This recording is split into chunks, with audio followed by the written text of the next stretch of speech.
What up, everybody? I got another awesome, ridiculous video for all those haters out there. This is the abandoned payphone, bro. That's right. And you know how I know it is? Because I just tried it, and it doesn't work. The only thing it does is spit out a bunch of quarters. Try to call my bro Anthony and T-Pass right here. They're rolling up right here. See, look at that. They're rolling right here. Okay, try to call him on this abandoned payphone, and it ain't working. You know? Actually, for some reason, guys, these things I should do fascinate me, even though half of them don't work. Hey, bro! Abandoned payphone!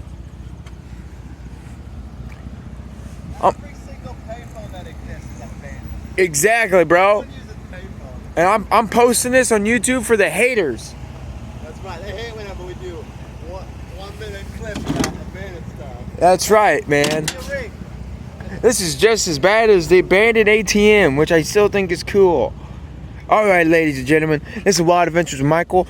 I am going to clock off here because I got a full day of adventures with Monument City and a bunch of other abandoned stuff. So, peace out. Don't do drugs.